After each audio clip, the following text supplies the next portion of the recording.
Hello everyone, welcome back to my Royal Life News channel. The story for today is one of the details about Prince Andrew that gets most regularly hauled out and repeated is that he is the Queen's favourite child. The public says. Him, the permanently scandal-prone gammon of a royal who has cost his mother millions of pounds and who has done so much for the Republican cause. Yes, him. The reason lies in when he was born.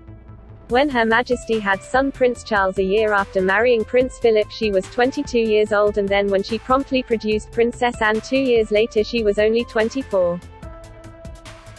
She was still very young and in love, and often left the tots at home with her own mother while she followed her dishy naval captain of a husband about the place.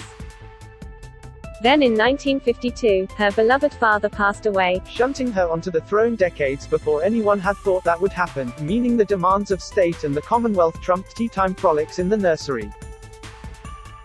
However, the Queen wanted more children, and the arrival of Prince Andrew in early 1960 was unlike that of any of her other children, with her, for the first time, prioritizing this whole motherhood caper.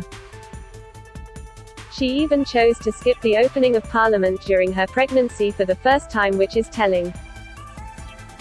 So you have to keep all of that in mind to understand why the 95-year-old sovereign would risk her reputation, legacy, and the future viability of the monarchy to give her excommunicated son a boost last week by letting him escort her to her seat in Westminster Abbey in a striking, and shocking, show of support.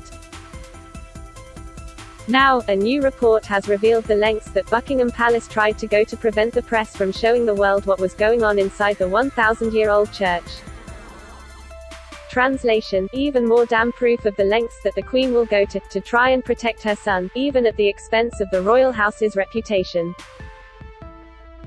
See, on occasions such as last week's service of Thanksgiving for the life of Prince Philip, something called the Royal Rota comes into effect. When it came to photography close to where the royal family sat, each news outlet nominates one person and then one name is picked at random by an independent body. So it was that the Times' Richard Poller was chosen for the Abbey service. As he writes in the paper, "There I was, dressed in my one and only suit, the only photographer given the opportunity to record a prominent moment in the royal family's history."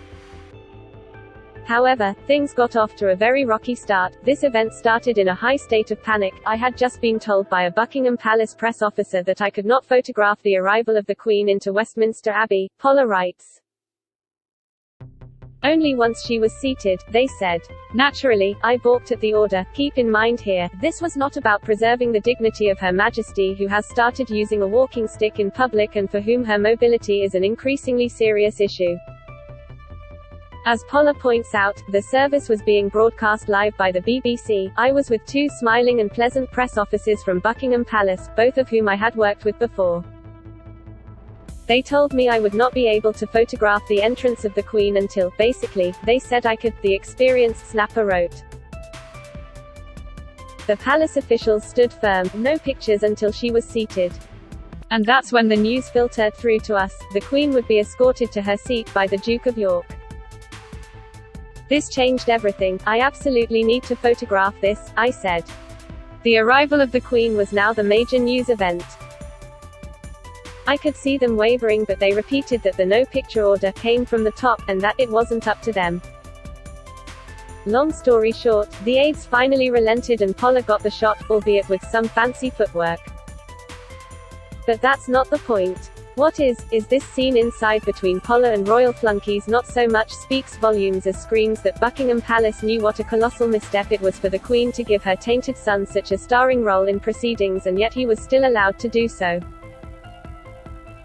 Not only that, but when faced with this fresh furore of Andrew's alleged making, they tried to basically throw their regal weight around and cover things up, that is, to try and bar Poller for shooting the moment.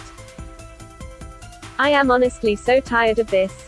So tired of writing about how again and again and again the Queen has stepped in to insulate Andrew from the repercussions of his own ego and hubris and horrendous choices. At every bloody turn since convicted sex offender Jeffrey Epstein was arrested in July 2019, and when the prince and the pedophile's friendship was shoved back into the spotlight, even after Epstein's death, the Duke's catastrophic TV interview and him being sued for a civil sex abuse case, his mother has stepped in to try and shield him from the fallout. Consider that in 2019, in the days after Epstein was detained on sex trafficking charges, Andrew was allowed to get on with things and to attend diplomatic luncheons, visit the Yorkshire Show, attended 2 race meetings, attended the Cricket World Cup final and put in an appearance as the Colonel of the Grenadier Guards. The following month, in August 2019, when the financier died by suicide in a New York jail, the monarch sat him beside her in the back seat of her regal Bentley for a trip to church in a jarring show of support. 3 months later, on the morning after the BBC aired Andrew's hour-long TV interview, an outing so grotesquely bereft of empathy he was later forced to resign as a working royal, where was the Queen? Why, she was taking Andrew to church. Again, where he reportedly told her how smashingly the whole thing had gone. Why, for the love of all that is pinstriped, hadn't any of her courtiers or aides cottoned on to the disaster that had just been unleashed and briefed her? That same week, 2 days after his resignation from royal duties, the Queen very blatantly let photographers shoot her out riding in Windsor with Andrew. Even last year, after Virginia Giuffre, née Roberts, filed a civil case accusing the royal of sexually assaulting her on 3 occasions, Andrew has always vehemently denied the allegations. Her Majesty was still readily protecting him. It was to her Balmoral estate he fled to dodge process servers, and it was she who reportedly bankrolled his multi-million-dollar defense. Come February this year, when news broke that Andrew had reached a settlement with Ms. Giuffre, which has been put at more than $21 million, guess who reportedly helped foot the bill? You got it, the same woman who literally has her own money. Okay, so while we, the public, might view him with lip-curling contempt, he is still her child. The issue here is not the Queen's incredible devotion to her son or this poignant, ongoing lesson about the tungsten-like strength of maternal love. It is that the Queen is so readily willing to use the weight and sway of her position to Andrew's advantage. In 2011, when that horribly iconic photo of Andrew and Epstein strolling in Central Park was published, when the public outrage was such, he was forced to quit as the British trade ambassador. Her Majesty responded by getting him to Windsor Castle and investing him with Knight Grand Cross of the Royal Victorian Order, quick sticks. In January this year, the Duke of York was stripped of his remaining military roles and patronages due to Ms. Giuffre's civil sex abuse case, only for it to be reported that his mummy had allowed him to keep his Vice Admiral title to cheer him up, according to the Mirror. The palace has not denied the report, and last week, as Her Majesty prepared to return to public life after 5 months, who did she allow to take center stage? Him. At every turn, when the Queen steps in to try and cushion various blows for Andrew, it only reinforces the perception the House of Windsor is a horribly insular bunch who will go to any length to look after one of their own, the public be damned. That sort of tunnel vision might have passed muster back when various King Henrys were galloping about the place, acquiring wives willy-nilly and trying to keep the pesky French at bay, but in contemporary society, a monarch can only rule with the ongoing, passive consent of the people. There is an unspoken pact between Queen and the hoi polloi, an understanding that she only gets to continue to occupy such an elevated position with the acquiescence of her subjects. Subjects, that is, whose feelings about her son she now blithely ignores with galling, teeth-grinding regularity. The Queen has repeatedly spoken about her service to her people and duty, but it's time to give this line a permanent rest.